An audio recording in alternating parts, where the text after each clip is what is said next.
Chapter 1. The Illusion of Death.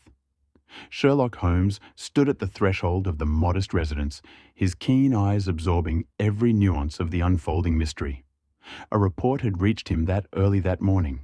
A man found dead in his own home, a revolver clutched in his right hand. At first glance, the circumstances suggested suicide. Yet, as Holmes surveyed the body with a quiet intensity, he noted a singular detail that would forever change the course of his inquiry. Watson, ever the faithful companion and chronicler of their adventures, observed Holmes's quiet deliberation and wondered what subtle inconsistency had so captured his friend's attention. Holmes had noted that the victim's fatal bullet wound was not in the expected location. The puncture, situated on the hand that should have borne the burden of the gun if the man had indeed pulled the trigger himself, was instead located in his left hand. An anomaly that spoke volumes to the trained detective's mind. Watson recalled the initial murmurs among the constables. The local police had hurriedly declared the death a suicide, based solely on the presence of the weapon and the overall despair that had long plagued the victim's reputed existence. Yet Holmes's silent observation contradicted that easy conclusion. Holmes began by retracing the victim's final steps through a careful mental reconstruction of the hours preceding his death. He remembered how the victim had been described by neighbors as a reclusive man of means, a person whose public persona was masked by an air of loneliness and secret suffering. Watson listened intently as Holmes explained his deductions in measured tones. The position of the wound, Watson, is most telling. If the deceased had been his own killer, the bullet would have surely found its mark on his dominant hand. Instead, we are left with a disquieting inconsistency that suggests a deliberate staging of the scene. As the day advanced, Holmes conducted a series of quiet interrogations with the local authorities. He asked precise questions of the officers, who recounted the timeline of events with a mix of haste and uncertainty. One sergeant, his voice betraying both nervousness and a genuine desire to be of service, explained that the victim had been discovered by a passing neighbor who had immediately alerted the authorities. Holmes listened, his mind rapidly piecing together the puzzle with the precision of a master clockmaker. He noted every hesitation and every slip of the tongue, his thoughts working faster than the words could be uttered. Holmes's investigation led him next to the victim's close acquaintances. The interviews were brief and marked by understated grief. In one such encounter, a longtime friend of the deceased, his voice trembling with sorrow, recalled the man's recent mood changes. He had been unsettled of late, the friend said, as though burdened by a secret that tormented him.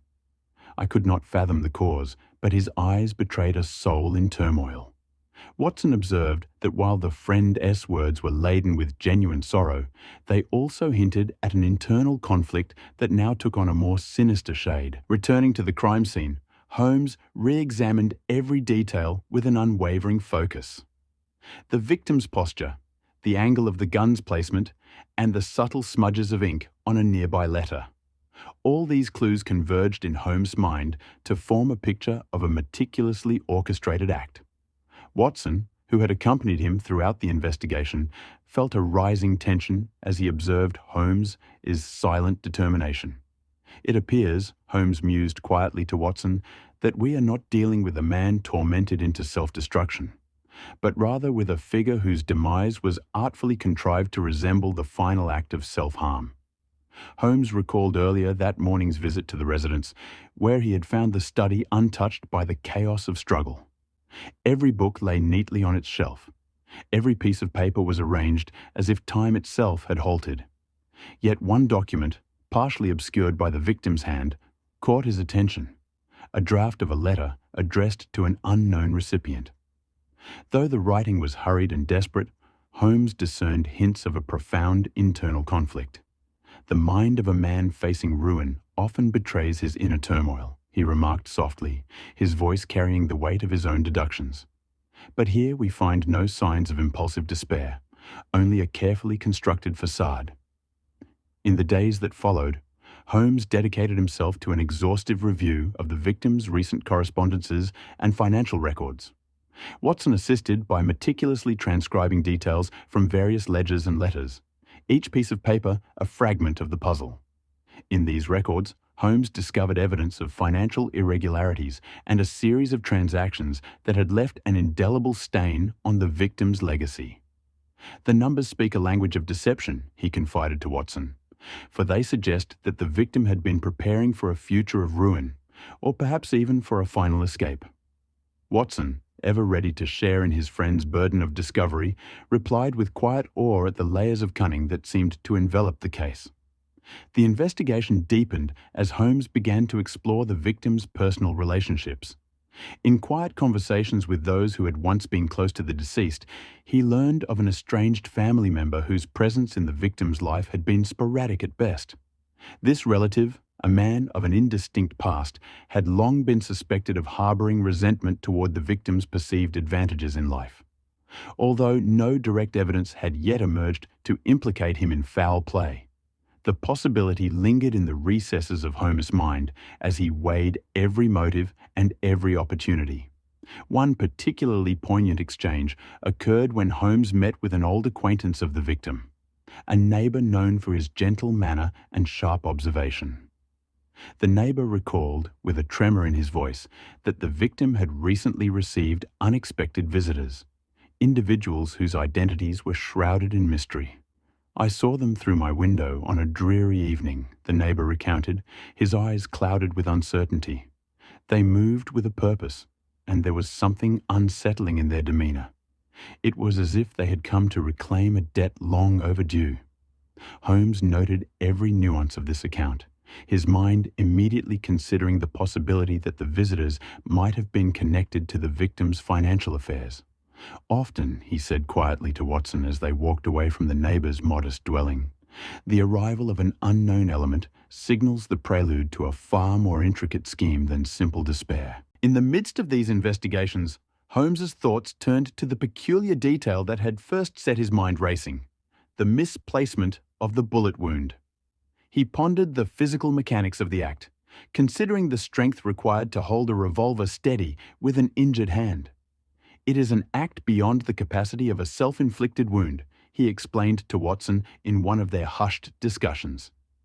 The precision required, coupled with the deliberate placement of the injury, suggests the involvement of another party, one who knew both the victim's habits and the subtleties of his anatomy.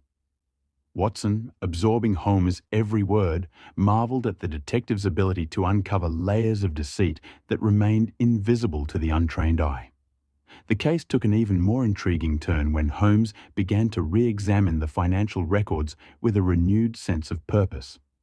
A series of transfers and withdrawals hinted at the misappropriation of a vast fortune, one that the victim had managed with scrupulous care until a few weeks prior to his death. Watson recalled Holmes's words, "Money, Watson, is often the most potent motivator behind even the most meticulously executed crimes. In this case, the victim's financial decisions have left a trail as treacherous as any physical evidence." It was during these late-night sessions of number crunching and analysis that a startling hypothesis began to form in Holmes' mind. Holmes soon postulated that the man who had been declared dead might not have been the architect of his own demise at all. Instead, the evidence was beginning to point toward an intricate deception, a switching of identities, perhaps even the involvement of a twin. Watson, initially taken aback by the idea, listened as Holmes elaborated with the measured certainty that had come to define his method of inquiry. "Imagine, if you will, a scenario where a man, burdened by his own secrets, willingly allows himself to be replaced by an identical double, a man who would then assume his identity and abscond with his wealth." Watson's eyes widened at the implication, his mind racing to connect this theory with the minute details that had so far eluded the conventional narrative. Holmes's hypothesis was not born of idle speculation. It was grounded in the minutiae of the physical evidence and the peculiar circumstances surrounding the victim's death. Every fragment of data, from the misdirected bullet wound to the inexplicable shifts in financial patterns, converged in his mind to form a picture that was as disturbing as it was ingenious. The evidence, he explained to Watson one evening as they reviewed the case files by lamplight, suggests that the death we witness is but a carefully choreographed performance, a masquerade intended to hide the true nature of the crime. Watson recalled Holmes's measured tone as he recounted his observations. The wound, Watson, tells a tale of calculated misdirection. A man who wishes to commit suicide, if he were entirely in command of his faculties, would not leave behind such a glaring discrepancy. Instead, we find a scene that appears to have been staged by someone with intimate knowledge of both the victim's habits and his physical attributes. In that moment, Watson recognized that the case was evolving into one of the most perplexing challenges they had ever encountered, a mystery that beckoned them into a labyrinth of deceit and betrayal. Over the course of the following days, Holmes and Watson pursued leads with unflagging determination. They revisited the scene repeatedly, each time uncovering subtle details that had been overlooked by the initial investigation.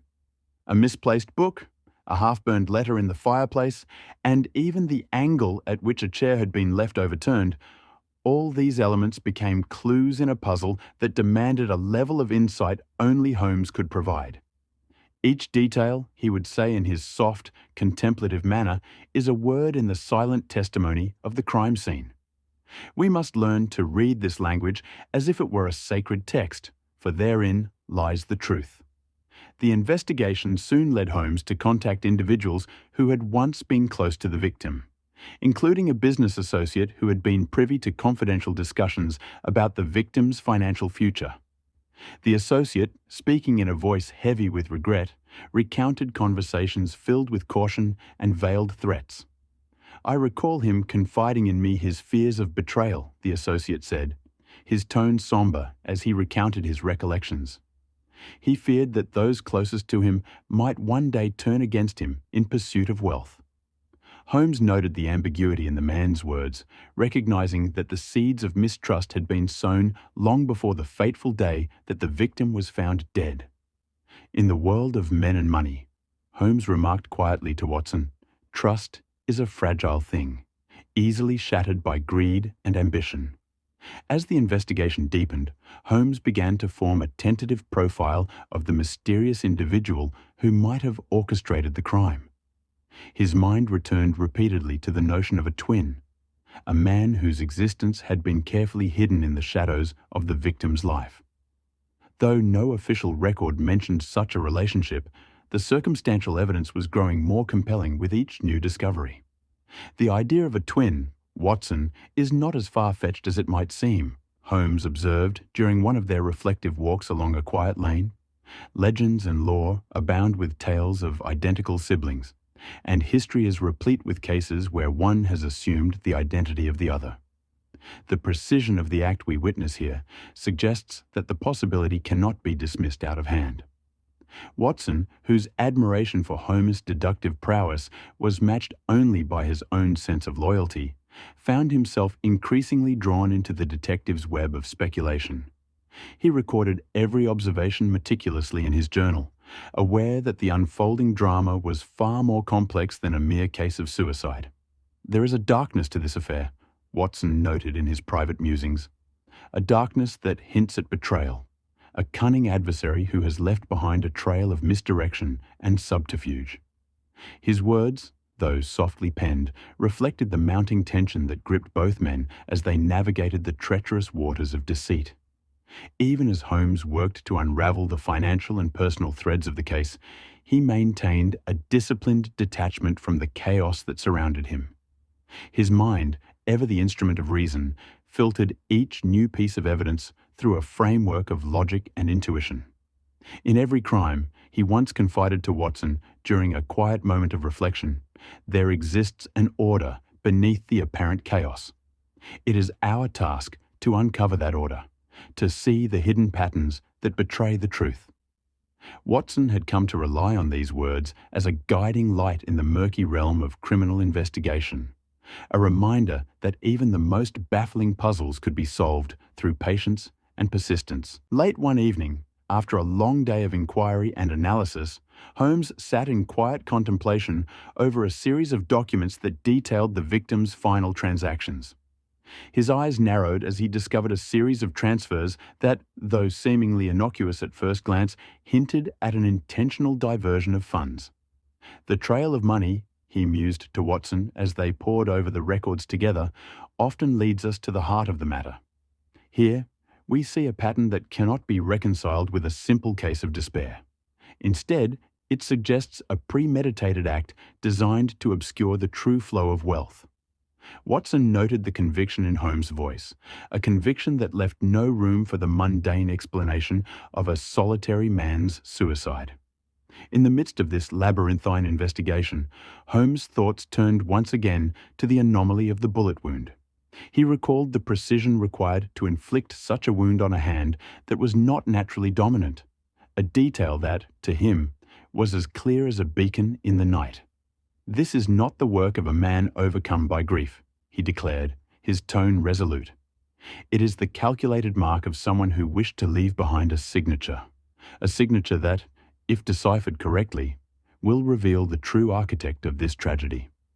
Watson listened, his admiration for Holmes growing with every measured word.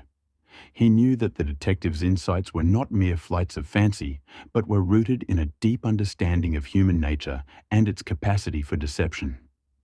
As the investigation pressed on, Holmes began to assemble the disparate pieces of the puzzle into a coherent theory.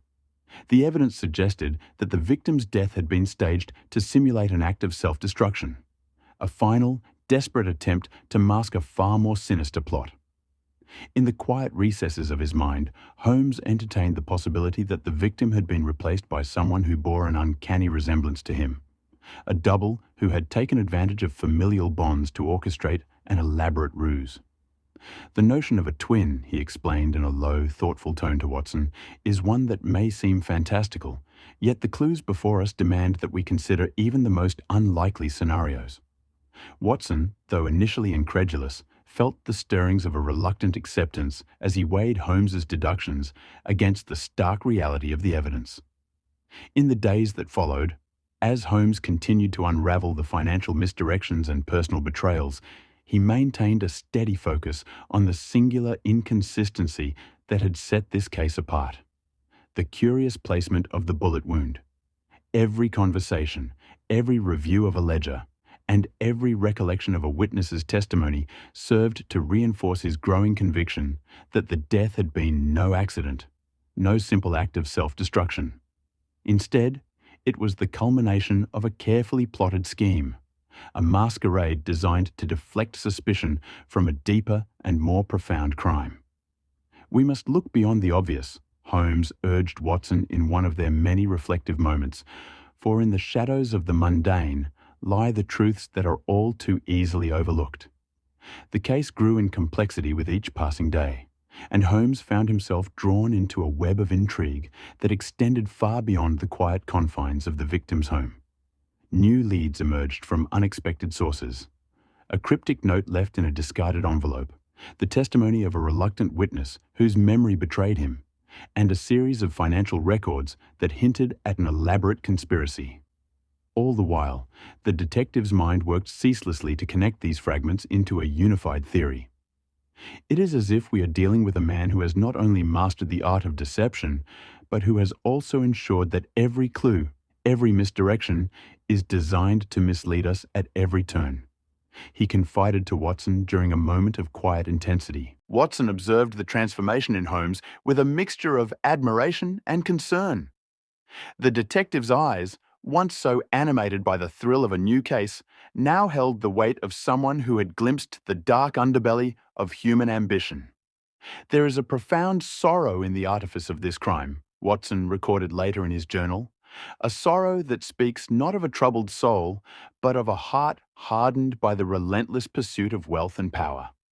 Holmes's voice, when he spoke of the case, was measured and deliberate, every word chosen to convey the gravity of what they were confronting.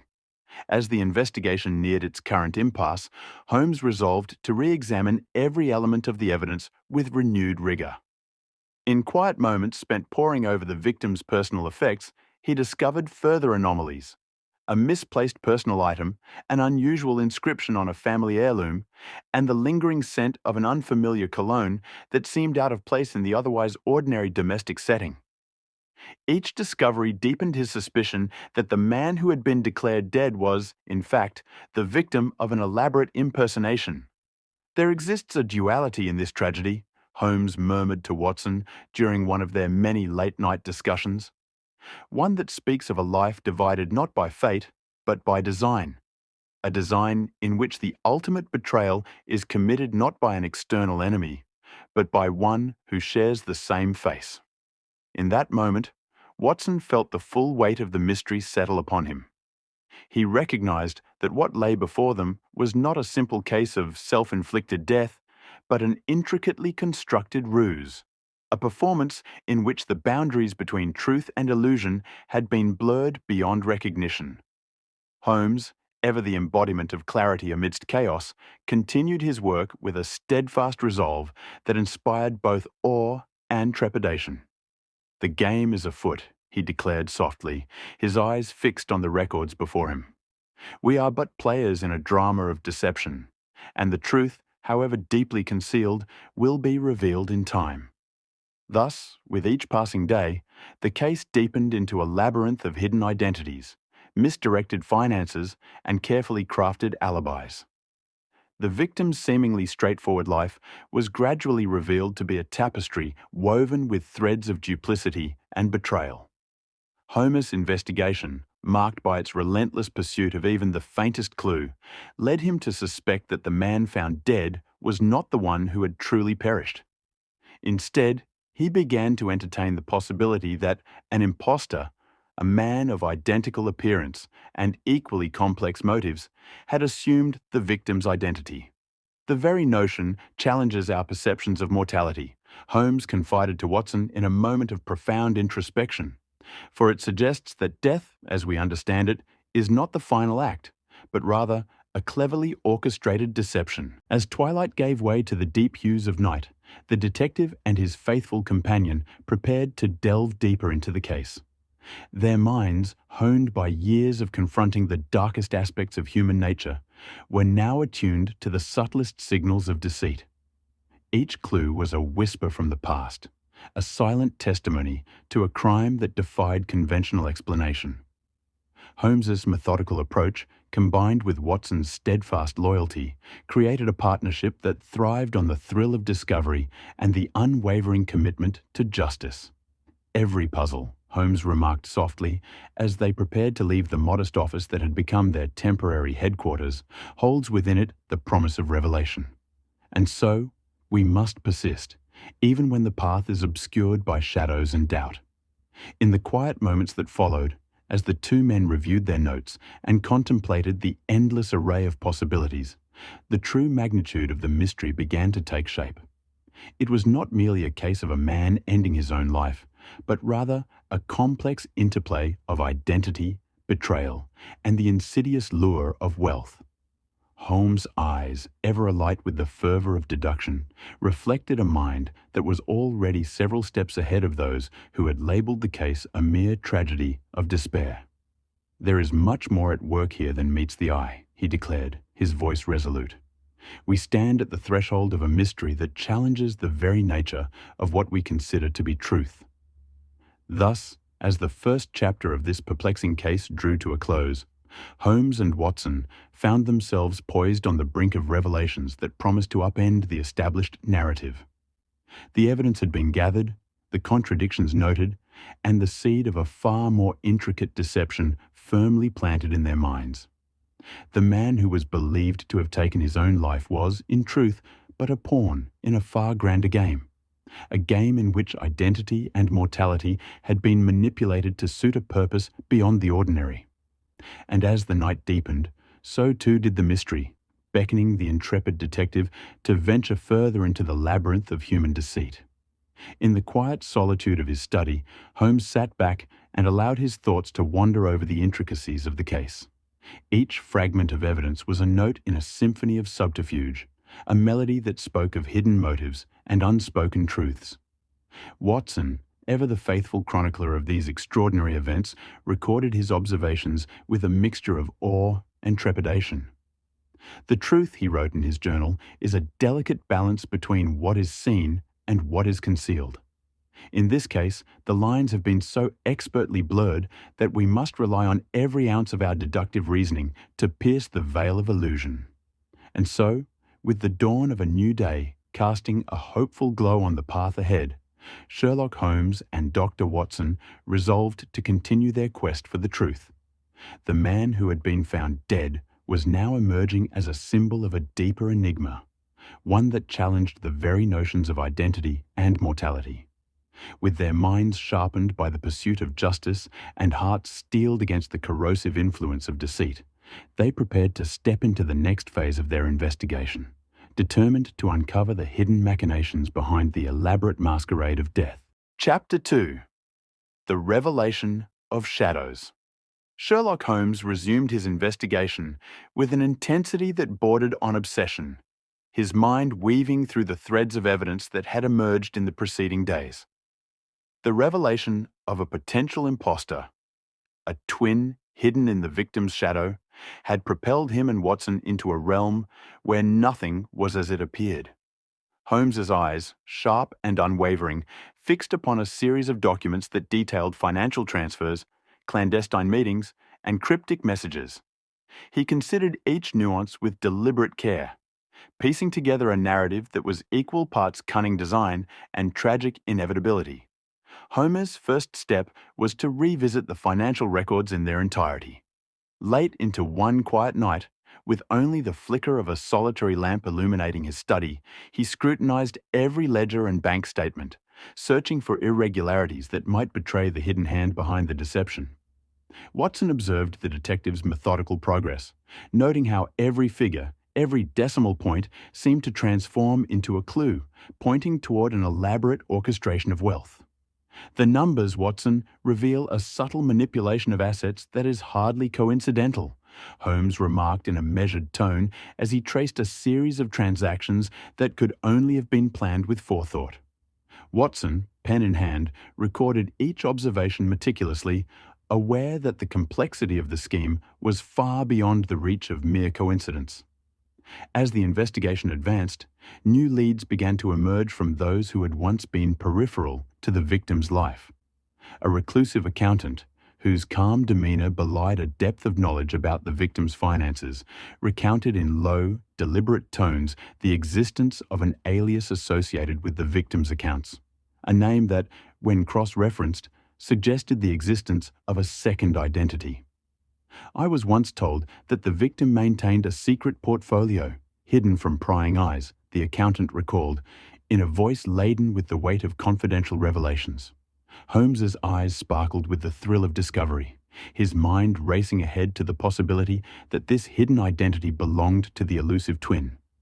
Watson, equally absorbed, noted the accountant's every word, recognizing that the careful use of an alias was a hallmark of someone who sought to remain undetected even in the realm of financial affairs.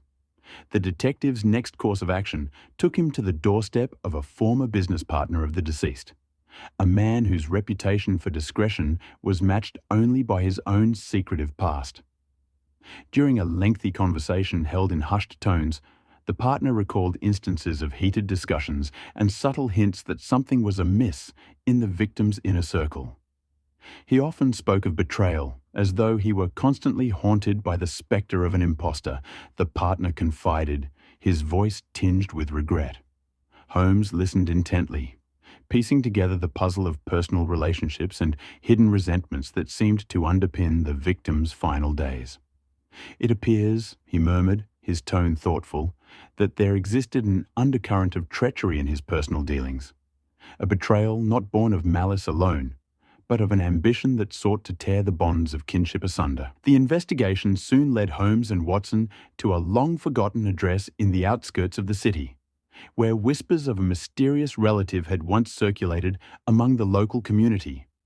In a modest apartment filled with the quiet hum of daily life, a middle-aged man greeted them with a blend of apprehension and relief. His countenance, marked by subtle signs of inner turmoil, lent credence to the notion that he harbored secrets of his own. In a measured narrative, the man recounted his childhood and his estrangement from the family, a tale of separation that had, over the years, festered into bitterness and regret. "I was told," he explained in a voice that trembled with the weight of unspoken truths, "that there were those in our family who would go to any lengths to secure their own fortunes, even if it meant erasing the bonds of blood." Holmes' eyes narrowed as he listened, his deductive mind aligning the man's account with the broader narrative of the case. Watson, ever sensitive to the nuances of human emotion, sensed that the man's story was an essential piece of the larger mosaic, a portrait of a man whose identity had been obscured by the relentless pursuit of wealth. In the wake of these revelations, Holmes's attention returned to the singular physical anomaly that had first ignited his suspicions: the misaligned bullet wound. Determined to explore this inconsistency further, he revisited the scene of the crime with a renewed sense of purpose. Though the investigation had long since moved beyond the initial shock of discovery, Holmes's recollection of every detail remained vivid in his mind.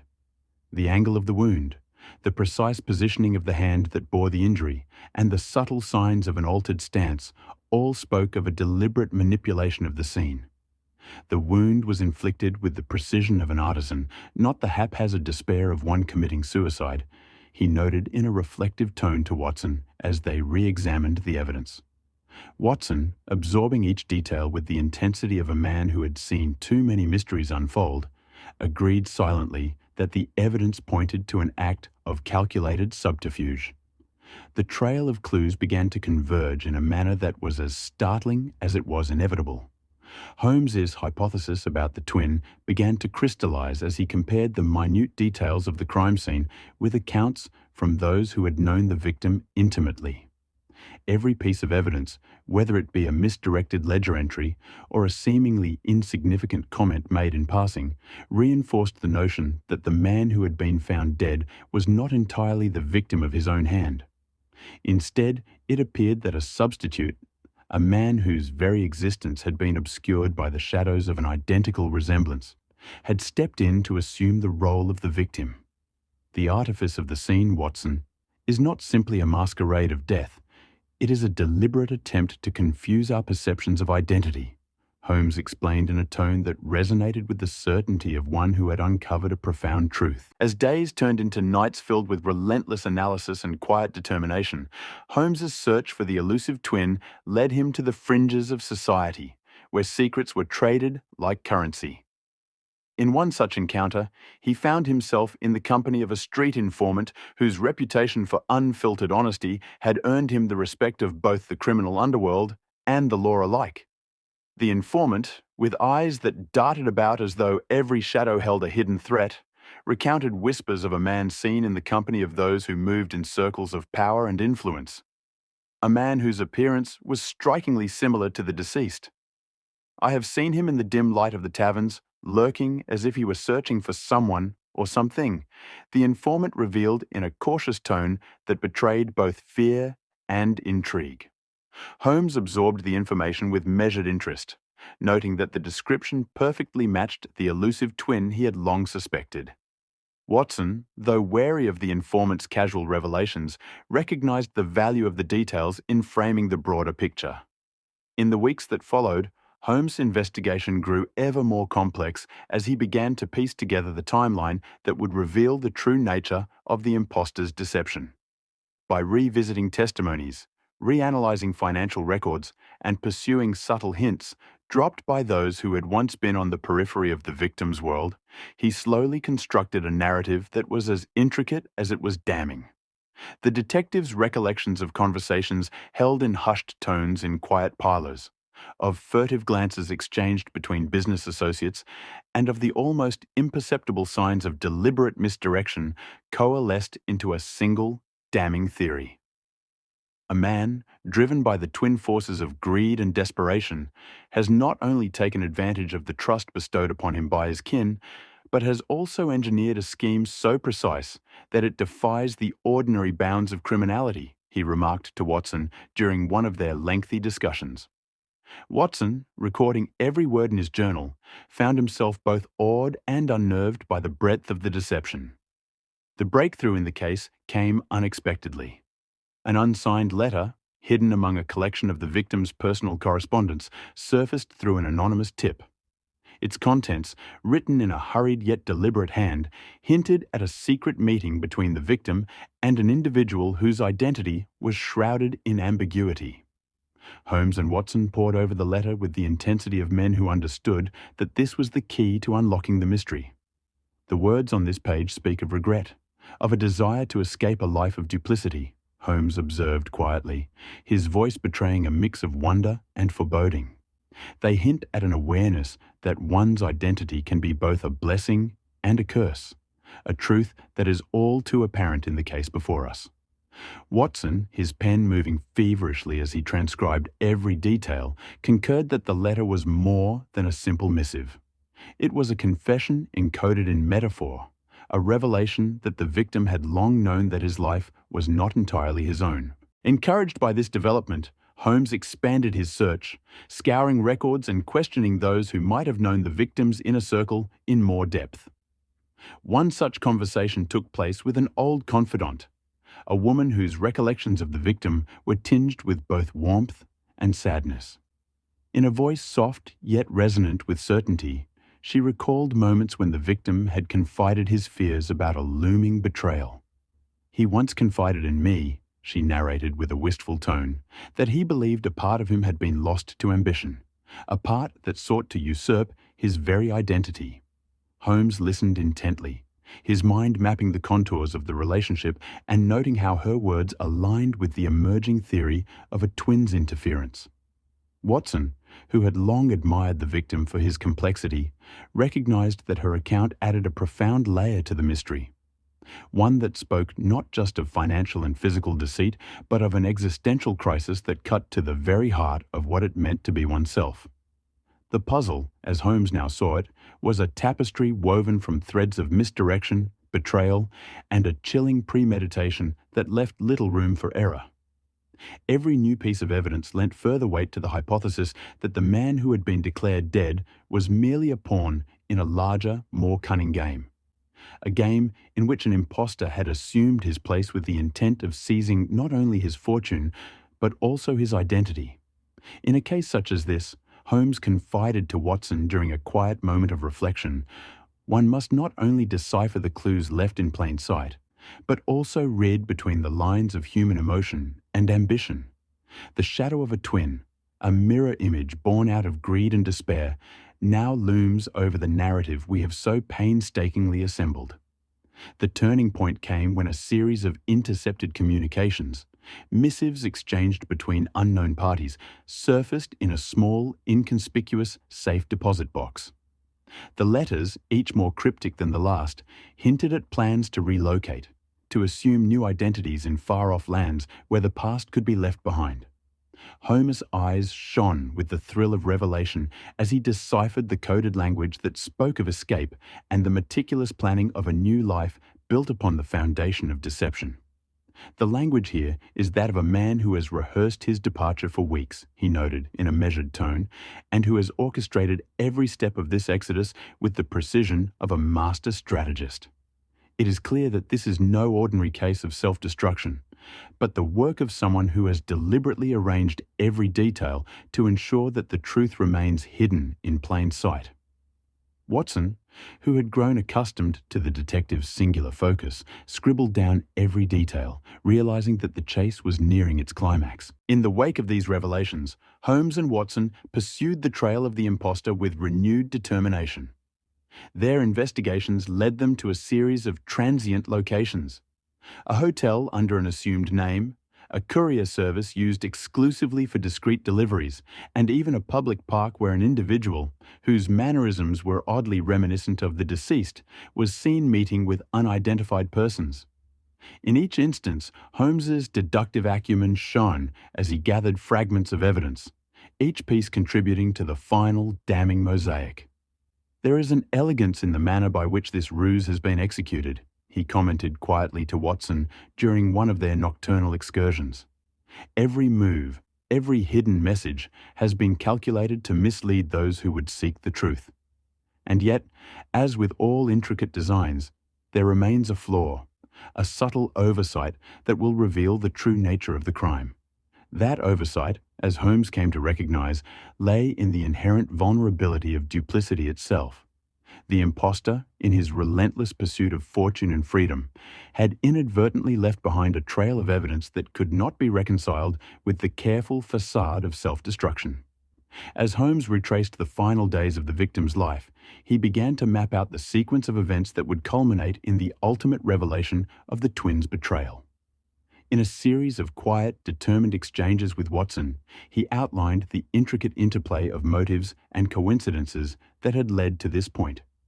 We are witnessing a man who, in his ambition, has effectively murdered not only his own identity, but also the very essence of trust that binds family together, he declared, his voice resonating with both sorrow and determination. In assuming his brother's place, this impostor has not merely stolen a fortune. He has shattered the delicate illusion of what it means to be oneself. As the investigation neared its inevitable confrontation, Holmes's mind became a repository of every subtle detail, every whispered confession, and every overlooked nuance that had come to define the case. With Watson by his side, he orchestrated a plan to lure the impostor out of the shadows. A plan that relied not on brute force, but on the psychological inevitability of truth. Holmes resolved to arrange a meeting with the elusive man, setting a trap woven with the threads of inevitability and revelation. "The stage is set, Watson," he murmured in a tone that blended anticipation with steely resolve. "Soon, the man who dared to murder his own identity will be forced to confront the consequences of his deception." The day of reckoning arrived in a quiet flurry of calculated moves and hushed preparations. Holmes, dressed in his customary attire, that was both a symbol of his deductive prowess and a silent testament to his unwavering commitment to justice, made his way to the appointed location. A modest cafe known only to those who operated in the margins of society. Watson, ever vigilant and ready to record the unfolding drama, accompanied him as they awaited the arrival of the impostor. Time seemed to stretch interminably as they sat in quiet contemplation, each moment a reminder of the fragile balance between truth and deception. "Patience, Watson," Holmes remarked softly, his eyes fixed on the door as though expecting the truth to emerge at any moment. "The culmination of our efforts is near, and soon the masquerade will be stripped away, revealing the man behind the mask." Their vigil was rewarded when, in the muted light of the afternoon, a man entered the cafe whose presence was at once inconspicuous and laden with the weight of hidden intentions. His features, though obscured by a carefully maintained air of anonymity, bore an uncanny resemblance to the deceased, a mirror image that was as disquieting as it was undeniable. Holmes' gaze locked onto the man, his mind racing through the possibilities that this encounter represented. Watson, sensing the gravity of the moment, recorded the silent exchange in his journal as the impostor took a seat at a table near the window, his demeanor calm, yet furtively alert. Holmes approached the table with the quiet authority that had become his trademark. In a measured tone that blended cordiality with an undercurrent of challenge, he initiated a conversation designed to test the man's resolve. "Good afternoon," he began in a voice that held both warmth and an unmistakable edge of scrutiny. "I have heard much about you in the circles where truth and artifice converge. Perhaps we might share a few words about matters of identity and fate?" The impostor, whose eyes betrayed a flicker of apprehension beneath the surface of composed indifference, replied in a voice that was careful and measured. In his reply, he acknowledged the conversation without revealing the hidden depths of his true intentions, and thus the dialogue unfolded as an intricate dance of veiled truths and careful insinuations. Throughout the conversation, Holmes skillfully guided the discussion toward topics that were laden with double meanings. Discussions of inheritance, of legacy, and of the precarious nature of self. The impostor's responses, though measured, began to reveal fissures in the facade of certainty he had so long maintained.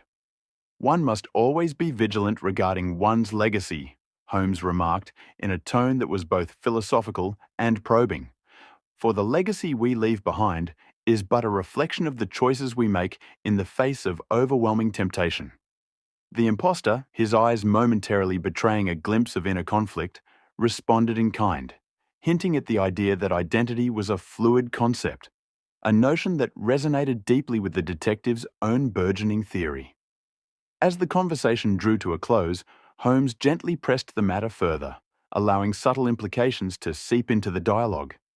It is said, he continued, that the deepest betrayals often come not from strangers, but from those who share our very blood. A truth that renders the concept of self almost illusory. At these words, the impostor's composure faltered for a fraction of a second, a moment that did not escape Holmes's keen observation. Watson, ever the chronicler of such subtleties, noted in his journal the slight change in the man's expression. A silent admission of guilt, perhaps, or merely the recognition of an idea too dangerous to fully confront. In the ensuing moments, as the conversation waned and the impostor excused himself with a vague promise of future contact, Holmes and Watson exchanged a knowing look. They understood that the trap had been set, and that the evidence, both verbal and circumstantial, pointed inexorably toward the truth. The impostor, whose very presence in the cafe had confirmed the existence of the twin, had left behind a trail of subtle admissions that, when combined with the physical and financial evidence, rendered the case undeniable. In the quiet aftermath of the meeting, as the impostor's figure receded into the bustling streets, Holmes reviewed the implications of the encounter. Every gesture, every inflection, had contributed to the growing certainty that the man before them was indeed the architect of the grand deception. He has taken on the mantle of the victim with a skill that is both impressive and tragic, Holmes noted, in a tone that mingled admiration with sorrow. Yet in doing so, he has betrayed not only the sanctity of our family bonds, but also the fundamental truth that identity is irreplaceable. Watson, whose heart weighed heavy with the implications of such betrayal, recorded his thoughts with a reverence born of both professional respect and personal dismay. The investigation's final phase unfolded in a series of quiet maneuvers designed to corner the impostor and compel him to reveal the full extent of his duplicity. Holmes, drawing upon his vast network of informants and his uncanny ability to predict human behavior, arranged for a discreet meeting at a secluded address, one that he knew would force the twin to confront the ramifications of his actions. In a conversation held in the dead of night, where the only sounds were the measured breathing of those gathered, the impostor was confronted with the irrefutable evidence of his betrayal. "You have woven a tapestry of lies so intricate that even the finest threads of truth have been obscured," Holmes stated in a tone that brooked no denial. "But the pattern you have created is unmistakable. In assuming his identity, you have committed an act that is both a crime and a profound violation of the natural order." The impostor, now isolated and devoid of the comforting anonymity that had once shielded him, responded in a voice that trembled with the weight of guilt and resignation. In that confession, conveyed not through explicit admission, but through the subtle quiver of his tone and the downcast gaze that spoke volumes, the truth emerged.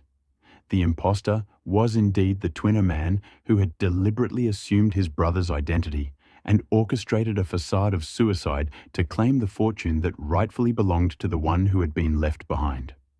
As the final threads of deception unraveled in the cold light of truth, Holmes felt both the satisfaction of a case solved and the bitter sorrow of a familial bond irreparably broken.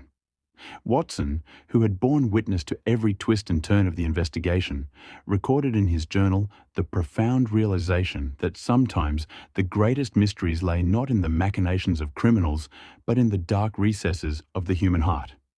"There is a tragedy in the act of self-murder," Watson wrote in a final, measured entry, "for it is not merely the end of a life, but the destruction of an identity, a fracture that renders the soul permanently divided." In the days that followed, as the impostor was taken into custody and the full extent of his crimes was laid bare before the magistrates, Holmes reflected on the delicate interplay of ambition, betrayal, and the fragile nature of identity. The man who had murdered himself, as it were, had done so not out of despair alone, but out of a desire to claim a destiny that was never meant to be his. In assuming his twin's identity, he had tried to outwit the inevitable, but in the end, the relentless logic of truth had prevailed. Every lie, Holmes mused quietly to Watson during one of their final debriefings, creates a ripple that, in time, returns to its source. The man who murdered himself has, in essence, revealed the true nature of his soul, one that is fragmented, conflicted, and tragically human. And so, with the case closed and the mystery of the twin laid bare for all to see, Sherlock Holmes and Dr. Watson returned to their quiet routine, their hearts heavy with the knowledge that even in the most intricate of deceptions, the truth would eventually emerge. The investigation had been a testament to the enduring power of observation and reason, a reminder that in the tangled web of human existence, identity is both a gift and a burden. As the final chapter of the case was written in the annals of their storied partnership, Holmes' parting words carried with them the weight of hard-won wisdom. In every human soul lies a truth that is waiting to be discovered, and in every deception lurks the promise of redemption.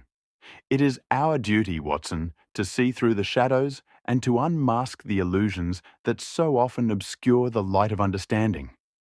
Thus ended the tragic saga of the man who murdered himself, a tale of ambition, betrayal, and the eternal struggle to define one's self. The legacy of the twin, revealed through the painstaking work of deduction and the unyielding pursuit of truth, served as a somber reminder that even the most carefully constructed facades are doomed to crumble before the relentless march of justice. And as Holmes and Watson set aside their case files, the quiet certainty of their victory mingled with the bittersweet realization that in the realm of human nature, the shadows are as real as the light, and every soul carries within it the seeds of both greatness and ruin.